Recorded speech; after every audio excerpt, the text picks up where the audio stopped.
And then later, he wrote a letter that I recovered from that cedar chest. I guess it was a school project to write a letter to your future great grandchildren. And, in that letter, he was imagining, being a great great grandpa, what would he say to his children? And he noted that he missed me because I had gone off to school. So it was just interesting that the bond that you can build with family and missing them. So that was something I didn't get a chance to share at the memorial last week. Anyway, getting back to the biography, um,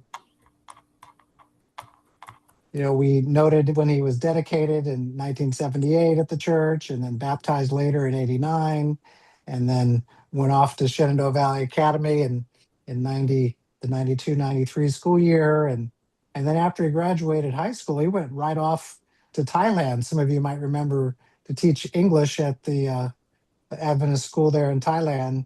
And that was another landmark time for him. Um, he saved quite a few pictures from that era and made some lasting friends that he's still maintained on Facebook and such. So that was a meaningful time. And of course, taking care of mom when she got, uh, spinal stenosis and then this last year and a few months into her stroke. And then his demise with the Fabbris, of course, came not surprisingly, but it was unexpected at that time. For sure, it was a surprise that it was so sudden. Um, but now together we move through the pain as family, and I appreciate all of you joining this call. And well, the day we discovered it, hey, you got off the mute. That's good, Mom. Go for it. The day we discovered it, he and I had been walking around the parking lot together, and he didn't know where he was. He kept thinking he was supposed to be at his doctor's office, which is in the same parking lot. And he kept walking over there, and I said, "No, I'm taking you to the ER." And he said, "No, I have an appointment with my doctor." And he really thought he did. But I took him to the ER, and they did some tests, and they said he has 5% kidneys. And then they put him in the hospital and did dialysis. He could understand what you were saying, but he couldn't make any rational statements. So then they did a biopsy and sent it up to the Mayo Clinic and came back with Fabry.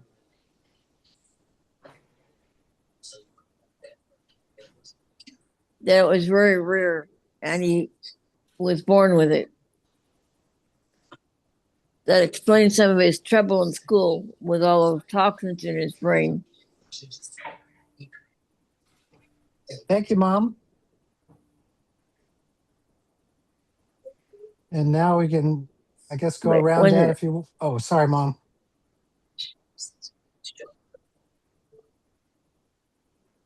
It was just bizarre the way he couldn't figure out where he was.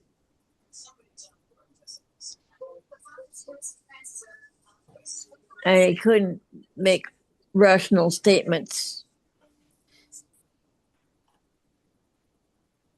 Yeah, that was the kidney failure was making him delirious, but you had saved his life getting him to the hospital and gave him another almost 3 years to be around and be enjoyed by all of us.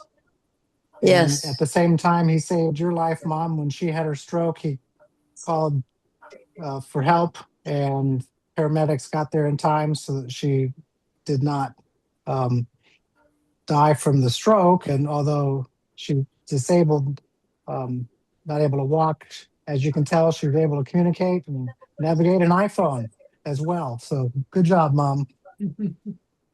Well, I told him he could not call the ambulance because I didn't want the neighbors asking questions because I didn't have any answer.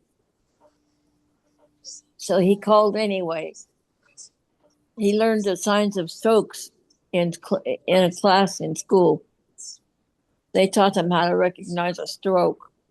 So he knew what was happening, and I didn't believe him. But when I was finally in a pile on the floor, I believed him.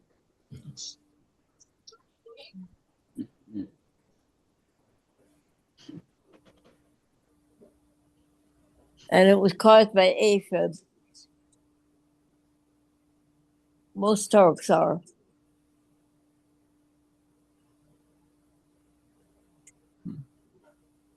I've got a little bit to add to this. In his 3 years, he got busy, learned all he could about Fabry. He would ask me to help him with the medical terms, and he got himself educated on the subject so well, so that every medical person he came in contact with, he proceeded to educate them about the disease. In fact, one of them asked him, "Are you a doctor?" Because most medical practitioners have never heard of it, or if they saw it in medical school, but they've never run into it, although I'm sure they had. But there's more and more of it being diagnosed now.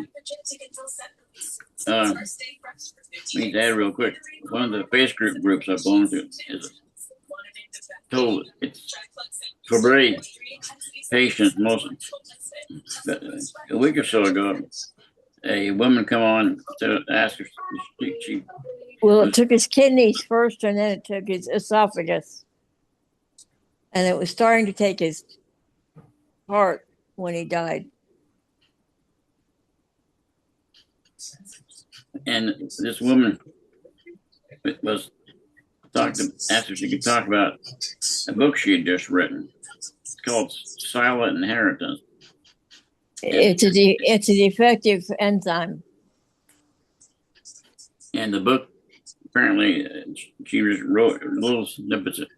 She and her children both have it. And it's in, she said it was in the publisher. She would let everybody know on the Facebook group that where we could get it. I think she's German. It's Elidem King.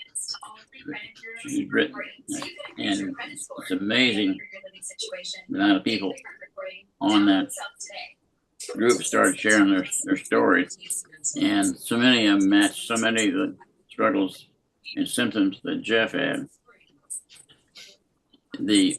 Well, it is fatal without treatment, but apparently it's fatal with treatment. What's amazing is that doctors that have studied to understand it can see a patient, and just by looking at them visually, they can know that they have some level of Fabry. The symptoms are there for. It's amazing that it was 1889 it was first discovered, but it was taken 2009 for any research started on it. But Jeff really did the world of service for that 3 years. He was so well educated on it that he'd stop doctors when he would meet them and said, "Let me talk to you about what I have," because they didn't know, they hadn't read his chart, they didn't know what they were treating, and he did an amazing 3 years. He struggled, a whole lot of pain. I talked almost every night. The pain he was in was so terrible. But as I read stories to others, the pain is one of the things they all have in common. Terrible pain. Dialysis shreds your blood cells. Why don't we? Actually, let's start with anybody that wants to share their experiences of it. Start. Remembrance to Jeff. If you have questions. I would like to. Okay. You go for it. All right. I wore this shirt which has a bear on it. Maxine's familiar with it.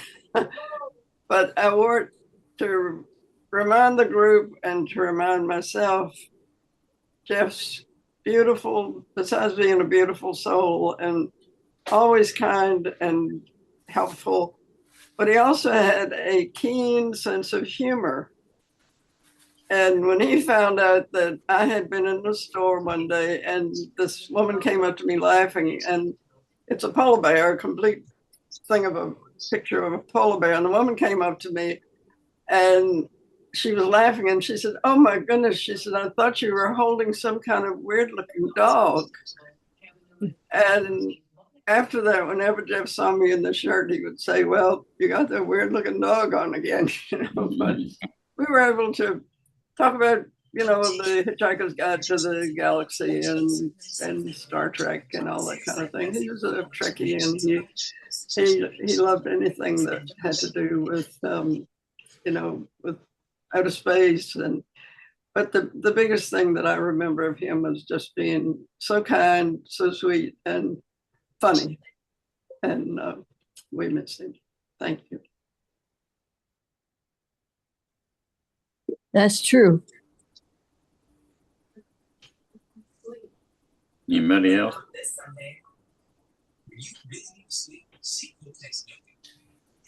Don't all speak at once. So I remember something years ago. Who knows, Brett will probably remember the age, but you and Brett were away from home, but you had your radio on, and it turns out he'd gone up to your Radio Shack and was broadcasting on your radio from home. On mine? Yeah, do you remember that? No. Well, he had a license. This might have been before he had his license. He had an office, so he wouldn't been on talking. He only had code.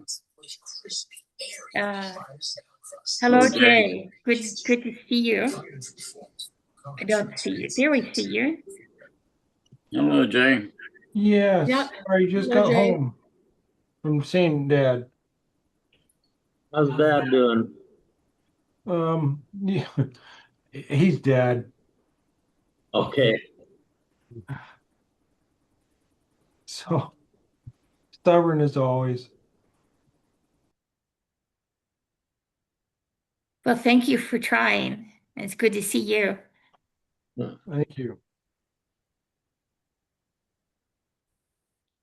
Well, Frank, introduce Jay to these the people on Glenna's side.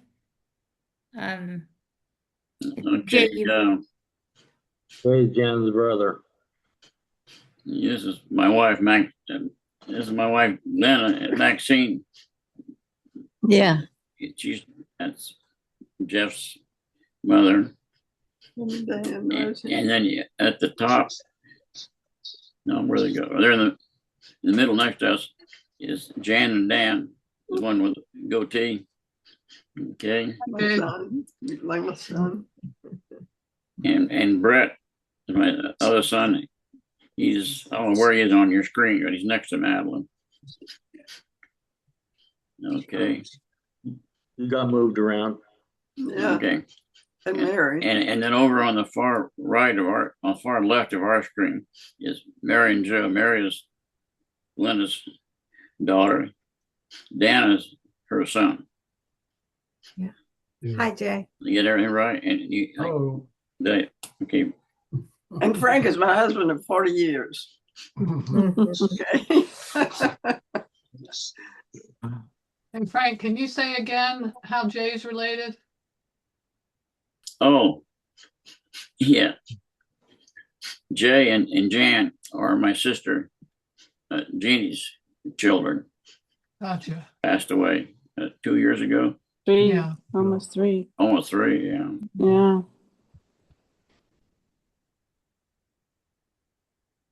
So we know, yeah. So the rest of us are all related in one way or another, know each other, except for her children. And I'm sure you met Brett somewhere along the way when he was little. Yes. I met Brett more than Brendan. I don't have much memory of him because you were always lived somewhere weird like the East Coast. Or Minnesota. Minnesota. I remember Brett climbing in the truck when I visited him and with the truck. I have some pictures of him as a baby crawling around in the Peterbilt.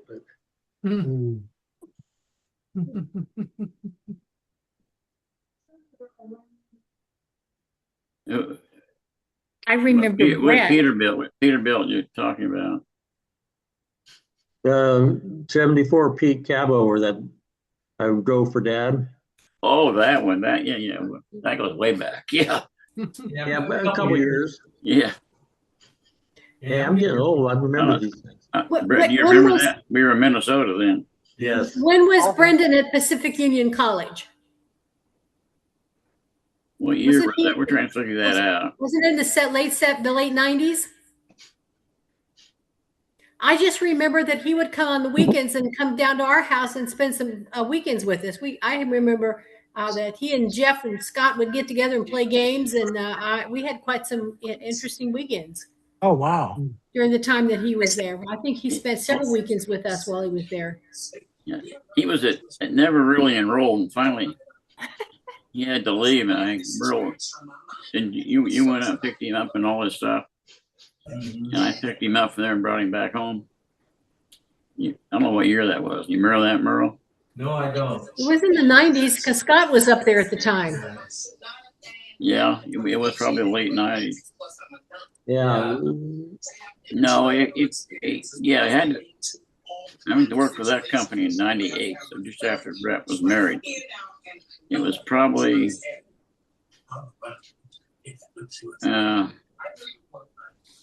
earlier, early 2000s. We were still calling him Brendan because we didn't want to confuse him with our Jeff. Right. Well, he's one that decided he wanted Jeff. And I guess we all eventually started using Jeff instead of Brendan. Yeah. All these medical records say Brendan, so when I was talking to them, his medical providers, I need to remember to say Brendan, not Jeff. Well, I always liked that name. I thought that was a cool name to have Brett and Brendan. They sort of sounded the same. that was intentional. I don't know. I should ask Scott. He's sitting behind me here. Do you remember when that was, Scott? He doesn't remember. He's got a headset on. And I picked him up at Jane and Murl, brought him back across, but I had a load that was going to Maryland. So I had all the stuff in the back. There was enough room back. I don't know how he managed with his clothes because it was a load of garlic. So he, about 40,000 pounds. Dad, I stopped at the Ryder truck rental in Frederick, Maryland. Rented it for him, loaded his stuff in that, sent him back down to Newport News, and went on and loaded it. Jeff was at Pacific Union January 2001 to about July 2001 when he was working in the dining hall when he was trying to get enrolled as a student. Okay. I was looking at his resume just now. That sounds about right because it was somewhere in the late 90s. I think Scott was working up at the hospital by then. I can't remember exactly, but it was around that time. And it was later at the hospital. I remember, Frank, that you were still driving because you were sitting at the end of the bridge when 9/11 happened. Remember? Yeah, I saw the plane go through the South Tower. Yeah.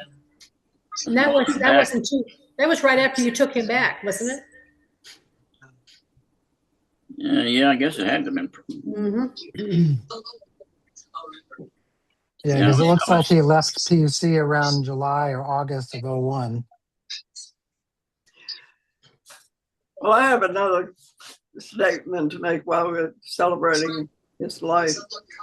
He was a little quicksilver handful at the beach when they came to visit, and he just seemed to have fun with everything. I mean, the water and the sand and the walking down the beach, this virgin beach that it was what, about a half a mile or a mile, and which my children will remember well.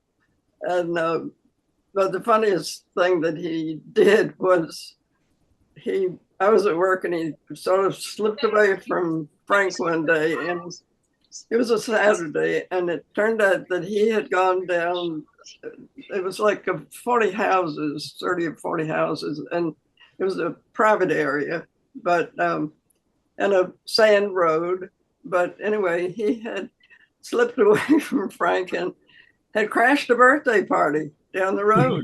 Just, he was such a little impish thing that, you couldn't get angry with him. But anyway, he had gone down there and just walked in, and there was here. He wanted some cake. Yeah, that's right. His favorite thing was Christmas. He couldn't wait till the Christmas movies started. And he saw those Christmas movies where every one of them had some town lit up for Christmas. He must love Hallmark. And he wanted more than anything in his life to end up in a town like that. Oh, goodness. And the other thing was his love of cats. Mm-hmm. And he had the big black Persian that was his friend. And then, I don't know how many people knew this, but he got another black cat as his illness got worse. He felt that Bat. His name is Bat. The solace, yeah, Bat. And Bat turned out to be a therapy animal. I mean, he knew when Jeff was having a hard time, and he would be with him, and he knew when Jeff wanted to play, and Jeff came here and brought Bat with him, and he was just an extraordinary cat. He looked like a black Siamese. He was built like a Siamese cat, but he chirped, and Jeff and Bat they chirped with each other. Yeah, they chirped time. With each other. It was just amazing that the solace and the peace that cat brought. Well, the little 3-year-old girl that lives next door has them now, and they're totally in love with each other. Oh, good. I was going to ask who had the cat now, so I'm glad to hear that. Her dad is the one that found Jeff's body, excuse me. Well, I'm glad that Bat has a good home. She looks like a little Shirley Temple. And I asked her, I said, is Bat happy? Yes. Oh, does Bat love you? Yes. Do you love Bat? Yes. Where does Bat sleep? On my feet.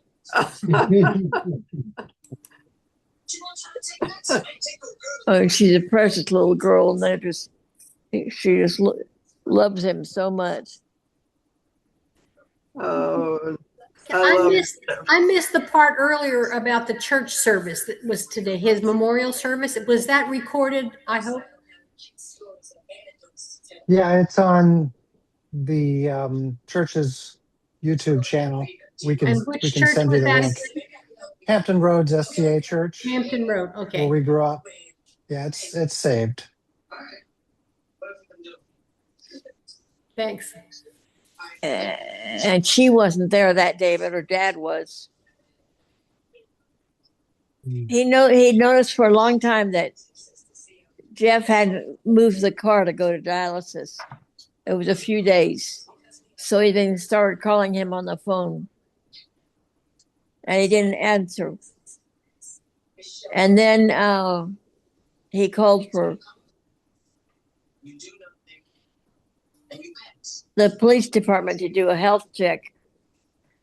And they didn't find anything. But he looked in the Murl window and saw him laying on the floor.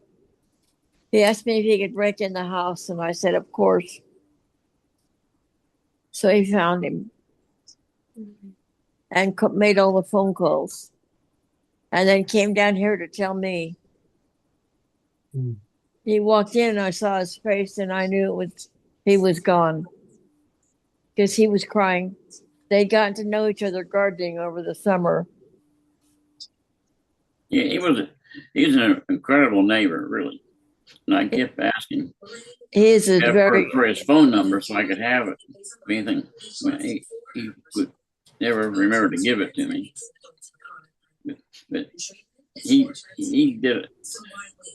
Was really worrying about Jeff. He went over there a number of times, check him, and he'd come to the door and wave.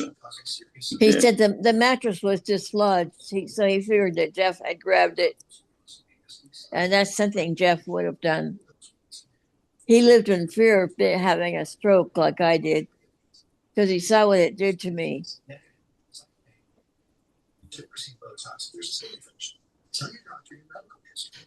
Well, I'd like to share a memory of Jeff. I sort of knew or got to know Jeff in the periphery of a lot of family gatherings where everyone came to the farm. And one of my first experiences that I remember still laughing about is when Jeff was a blue grape, a bunch of grapes. We had a parade in town, 4th of July parade, and the winery or the vineyard, Grandview Farm had a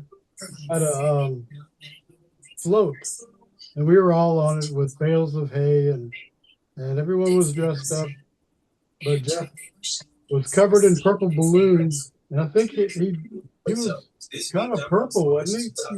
Yeah, he was a bunch of grapes. Yeah. That was actually pretty one. You didn't get it on video? No, we didn't have video cameras back then. This is way back. This is a long time ago. Yeah. This is probably back in the late 80s, early 90s. There are some photographs that Julie took, though. Actually, a really nice photograph. The other thing that I'd like to say is that, again, whenever we converged, there was our kids, there were just all of the rigmarole of family gatherings. But I did get Jeff to the side at times and talked, because I started out with an interest in graphic arts. Graphic novels was something I really was fascinated with. And we sort of connected with that, and he showed me his artwork. And he was really proud of that and really interested in it. And that was sort of a theme that he worked with for a while, was interest in science fiction, but making graphic art, comics. And I think that's one area where he and I really did talk.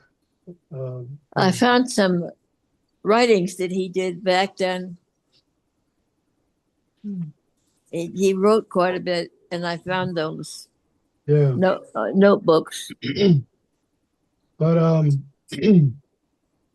also, when he started using Facebook and the social network, we shared a lot of comments together. But it was just hard to watch the journey that he went to with his health. It was just he could understand what you were saying, but he couldn't form words himself very well or thoughts. But anyway, he's a good guy, and I hope he's in peace. And he had quite a journey there. It was scary for him, but he said he prayed a lot. Mm-hmm.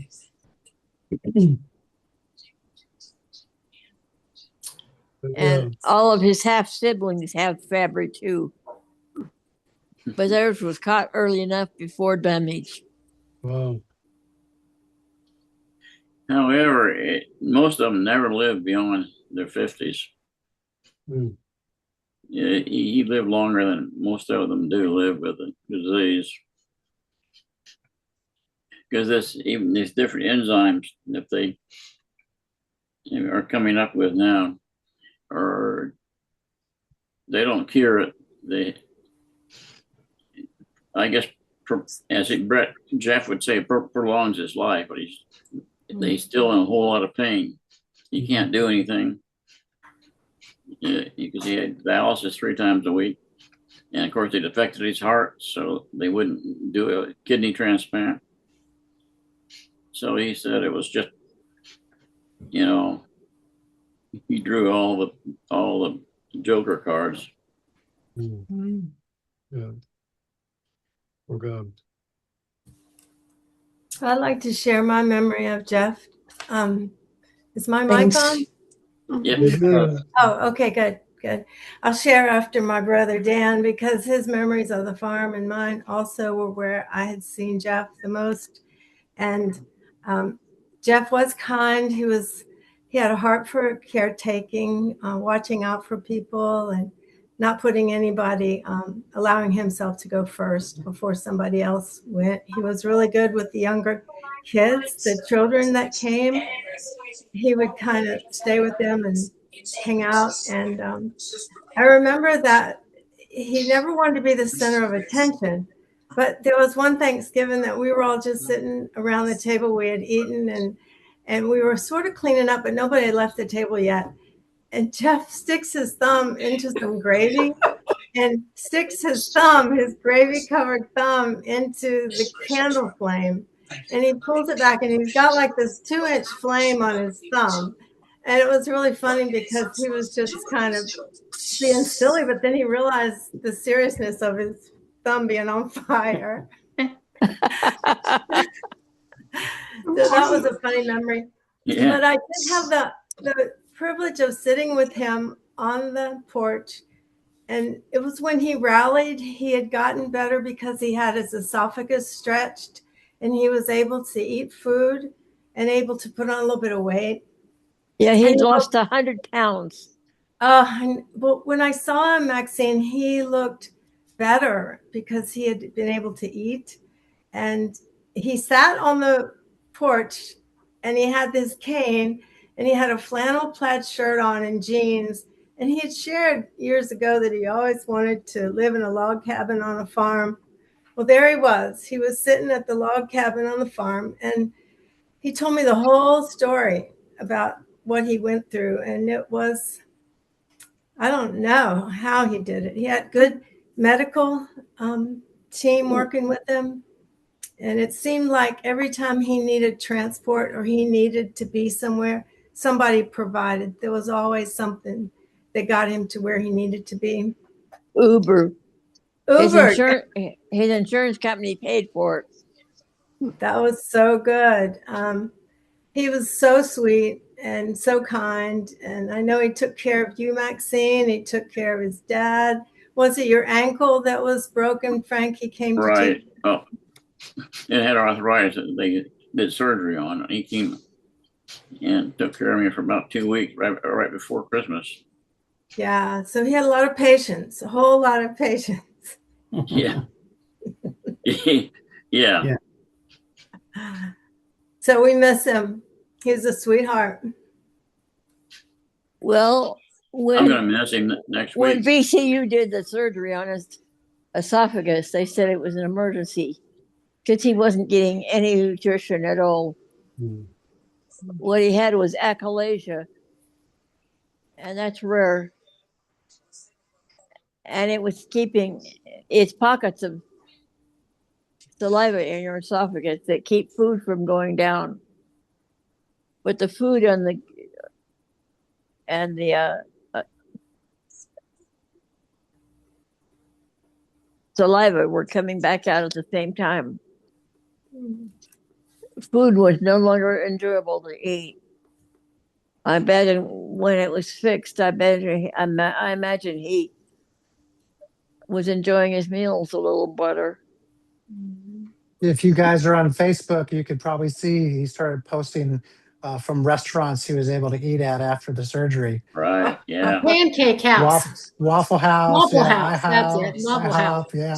And there was a Chinese restaurant he loved to go to.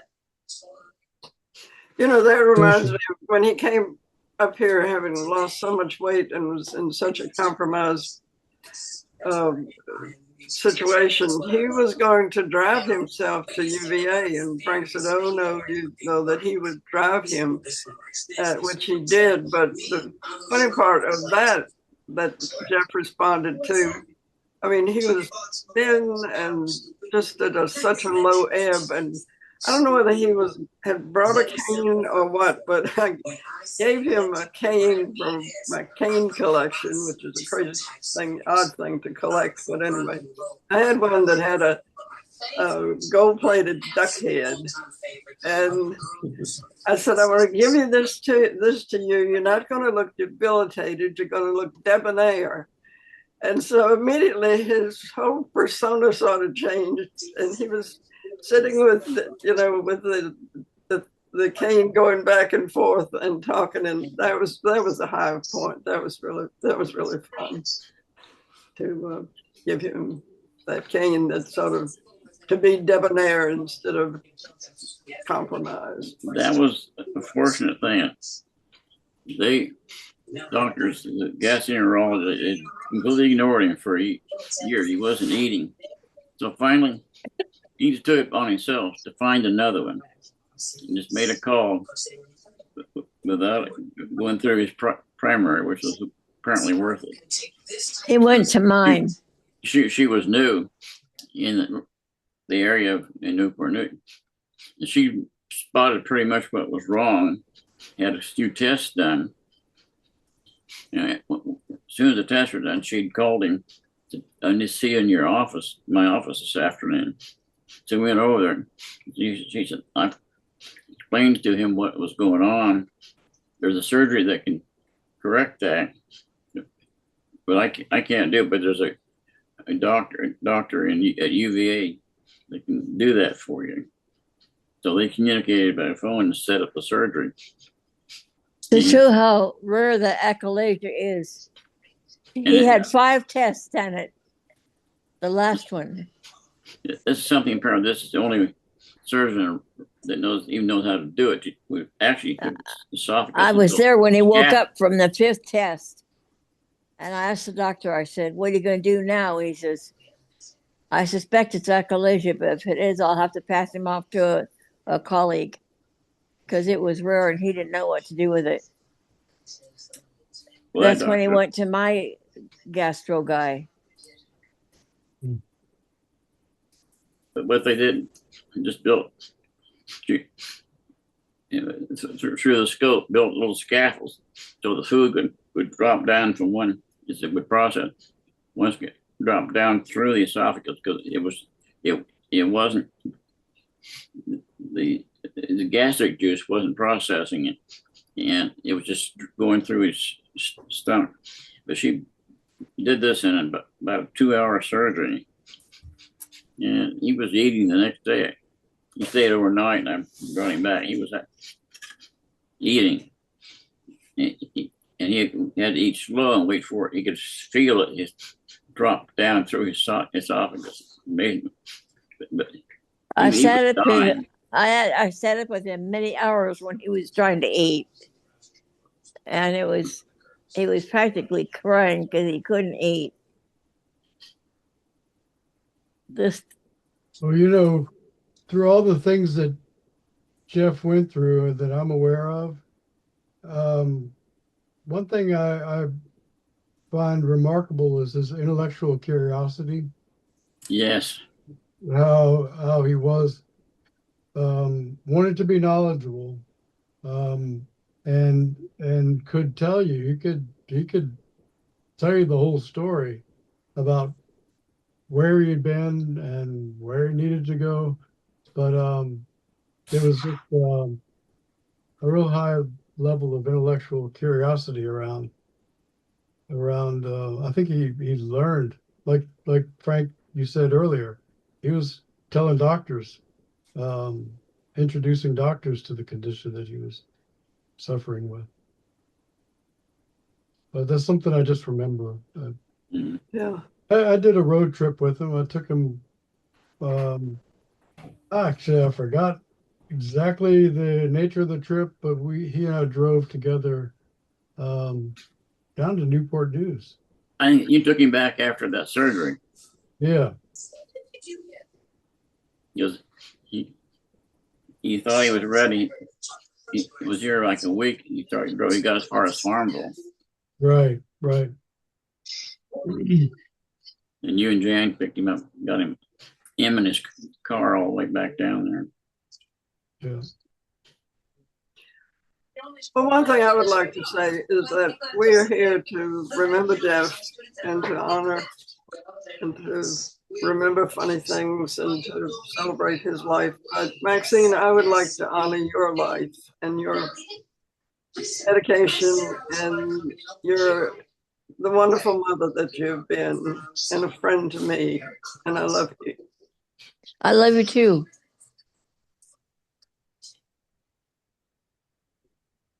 There's a nurse here that looks so much like you. And she walked in my room the other day and I thought it was you. And you were playing a trick on me. So I looked at her and I didn't want to not acknowledge that it was you. So I asked her, I said, you know, you look so much like a friend of mine. Oh. I said, are you sure you're not her? You're not, is your name Glenna? She said, no. But she looked enough like you to be your twin. Oh my goodness. I think I have an ordinary face. And same build, everything.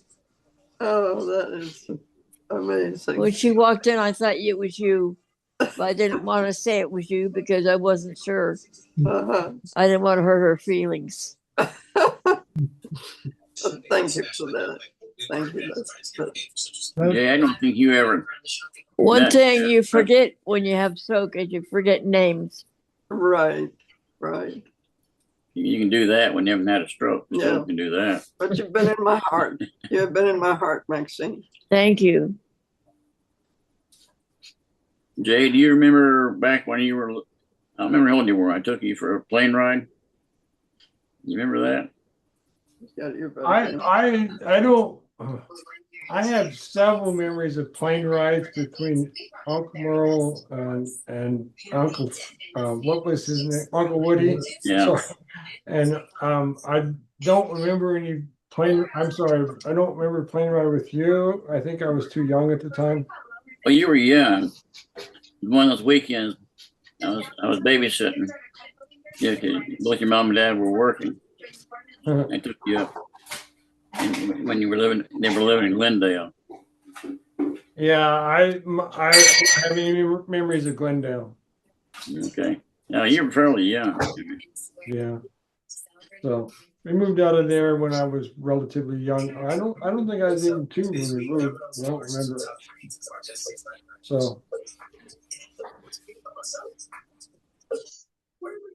how many? I'm going to pull the old lady 91 and a half card and thank you all for coming, and I'm going to excuse myself. And Thank you. Thank you, Glenna. Thank you. See you, Mom. Yeah, me too. My aide will be here any minute. My aide just left.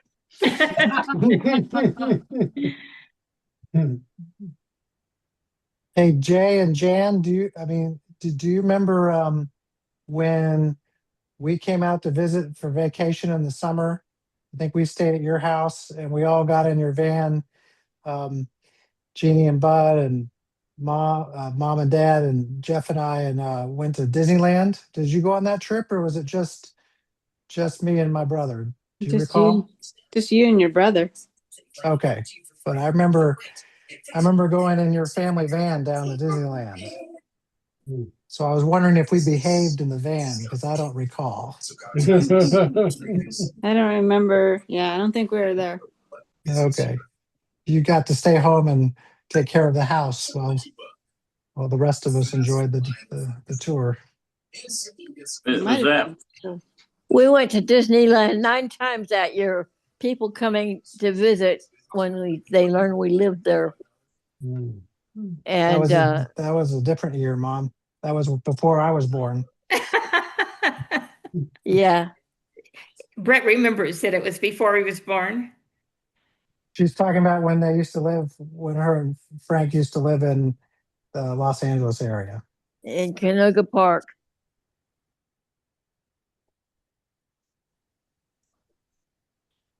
Yeah, that was a long time ago, 1960s. No, what I remember, Brett, is when you're visiting your grandparents, Aunt Maxine's family, and we'd go up to the foothills or mountain area. We'd go up there and play. Yes, it's in the mountains. It's North Fork. Yeah, we'd go up there and play. Hey, Frank, what's the picture on your shirt? It's a weird dog. It's a bear or 2 bears. Oh, okay. Kind of couldn't tell, but I thought it might have been a wolf or something. I think Yeah. it's a grizzly. No, the Maxine, Glenna had the bear. There. This is supposed to be a bear, but I think it looked like a wolf. Glenna Well, had a You look polar at the bear. picture behind me, if that's 2 wolves howling at the moon. Mm. A Papa bear, and a Mama Guess bear. we're related. I don't know. Have animals.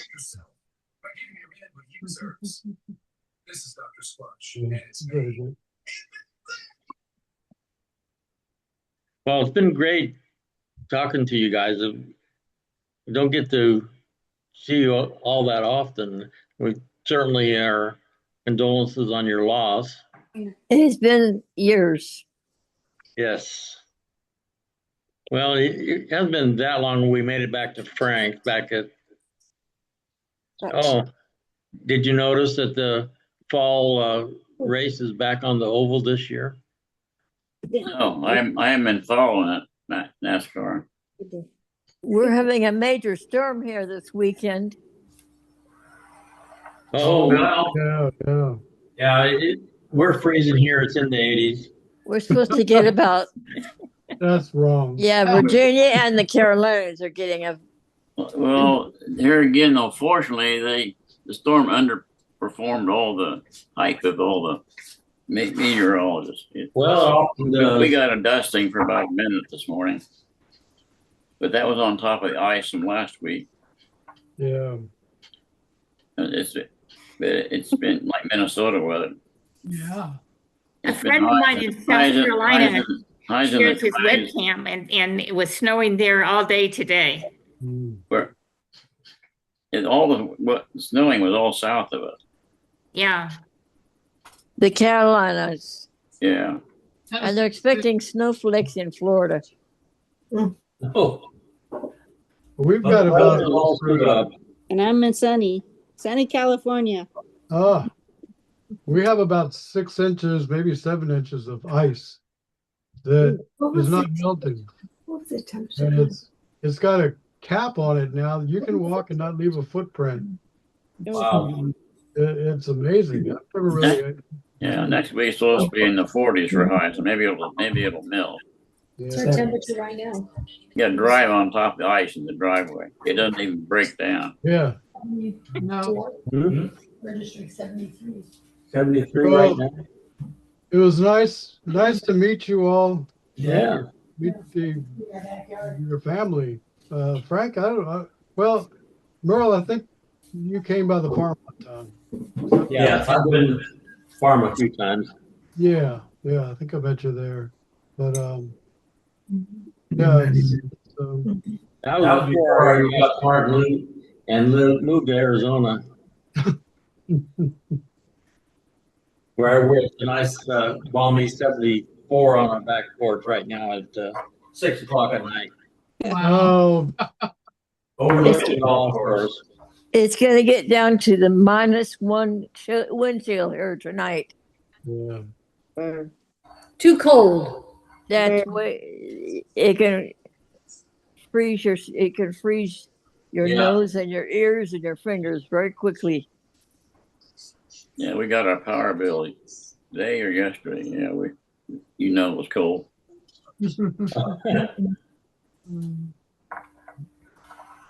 And that wasn't, and we had propane backing it up, so I can imagine it would have been lucky if they had on heat all the electric on all that time.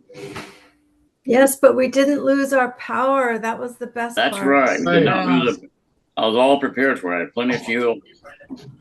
No power loss. That could have been a real tragedy. Oh, There's millions still without power. Yeah. Yep. We're blessed with power. 7 inches of ice that could really take some trees down. And power line. That Yeah, ice didn't stick to the trees. I see all these commercials to buy It backup came out. generators. Okay, the aides are starting to come around, so I'm going to have to say goodbye to everybody. Bye, bye, man. Maxine. I Bye-bye. love you. I love you Good all. to see you. Goodbye, Maxine. What else? Bye. Passion, we still got that? Thanks for showing up for my son. Yeah. You're welcome. No, he's Nice to hear everybody's something memory. else. Family meant everything to him. And he has 2 new half siblings. And Hey, a Brett. nephew. Hey, Brett, could you close with a prayer? Sure. Let's pray. Father, thank you for family. Thank you for Brendan Jeffrey Poynter that touched our lives as we've been sharing. We'll continue to share each and every special occasion on his birthday. And we all think about loved ones that are no longer with us, but their memory lasts. And Jeff certainly is a lasting impression to all of us. Thank you for the time we were able to take to be together as family, to get to know one another as extended family, and continue to bless us with your presence, protect us, and be with us through this valley of the shadow of death. And we thank you for all that you've given us, and continue to help us to be close to one another as we go through the ups and downs of life. We thank you in Jesus' name. Amen. Amen. Amen. Thank you, Brett. Thank you. Thank you, Good to see Brett. everybody. Thank you. Everybody. Good Love night. you. Nice to Bye, see everybody. Thank you. Bye-bye. Thank you, Bye. everybody. See you all soon. Bye-bye. Thank you. Brett left. How do I don't know how to exit. I don't either. I don't know how to do that. I guess I just shut off the computer, right? Okay. Leave. I see it. Leading. There we It's go. a- I got it. Leave.